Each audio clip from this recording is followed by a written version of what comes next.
നമസ്കാരം. നാരായണ ഗുരുവിൻ്റെ ആത്മോപദേശ ശതകം 100 ധ്യാനങ്ങൾ. ധ്യാതാവ് ഗുരു നിത്യചൈതന്യയതി. ധ്യാനം 59. അറിവിനെ വിട്ടഥ ഞാനുമില്ല, എന്നെ പിരിയുകിലില്ലറിവും പ്രകാശമാത്രം. അറിവറിയുന്നവനെന്ന് രണ്ടുമോർത്താൽ ഒരു പൊരുളാം അതിലില്ല വാദമേതും. എനിക്കറിയാം, അല്ലെങ്കിൽ എനിക്കറിഞ്ഞുകൂടാ എന്നിങ്ങനെ എല്ലാവരും പറയുന്നു. അറിവിൻ്റെ സന്ദർഭത്തിൽ ഞാനെന്നും എൻ്റെ അറിവെന്നും ഉള്ള ഒരു വിഭജനം മനസ്സിൽ നടക്കുന്നു.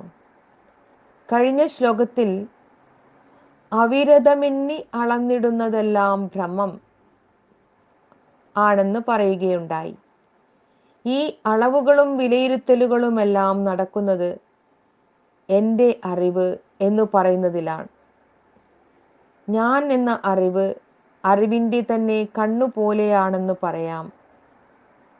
ശങ്കരാചാര്യരുടെ ദൃഗ്ദൃശ്യ വിവേകത്തിൽ അതിനെ ദൃക് എന്ന് വിളിക്കുന്നു.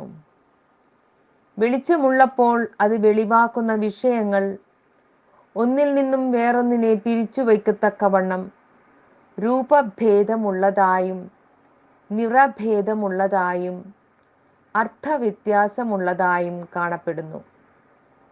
ആര് കാണുന്നു എന്ന് ചോദിച്ചാൽ ദൃക്കായിരിക്കുന്ന ഞാൻ കാണുന്നു എന്ന് പറയാം. ഞാൻ എങ്ങനെയാണ് എന്നെ സ്വയം അറിയുന്നത്? കണ്ണു തന്നെ കണ്ണിനെ കാണുമോ? ഇവിടെ ഒരു ചെറിയ വ്യത്യാസമുണ്ട്. ബാഹ്യമായി കാണപ്പെടുന്ന കണ്ണ് ഒരു ഉപകരണമാണ്. എന്നാൽ അറിവിൽ ഉപയോക്താവും ഉപകരണവും ഉപയോഗവും ഒരുപോലെ അടങ്ങിയിരിക്കുന്നു.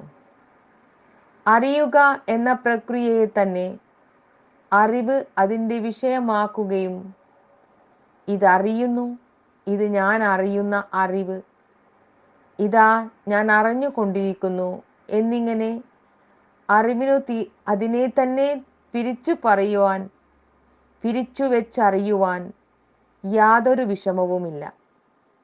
അറിവ് സ്വയം പ്രകാശവും എല്ലാറ്റിനെയും പ്രകാശിപ്പിക്കുന്നതുമാകയാൽ പ്രകാശമാത്രം എന്ന് പറയാം.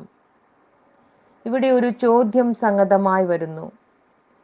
ഒരേ ഒരു പ്രകാശം മാത്രമാണുള്ളതെങ്കിൽ അതിൽ ഞാനെന്നും നീ എന്നുമുള്ള പിരിവുകൾ എങ്ങനെയുണ്ടായി? അതുപോലെ കേവലം ശുദ്ധമായ ഒരറിവ് മാത്രം സത്യമായിരിക്കുമ്പോൾ അതെങ്ങനെയാണ് ഒരാളെ ആഹ്ലാദിപ്പിക്കുകയും വേറൊരാളെ ക്രുദ്ധനാക്കുകയും ചെയ്യുന്നത്? ഒരാൾക്ക് അറിവ് സാന്ത്വനം നൽകുമ്പോൾ വേറൊരാൾക്ക് ലഭിക്കുന്ന അറിവ് അയാളെ വ്യഥിത മാനസനാക്കുന്നതായും കാണുന്നുണ്ട്.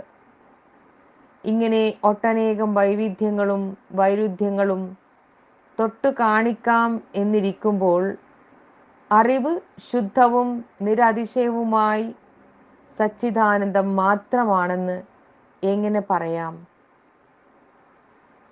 സോപാധികമായ അറിവിൽ മാത്രമാണ് ഞാനെന്നും എൻ്റെ അറിവെന്നും എല്ലാം വ്യവഹരിച്ചു പോരുന്നത്.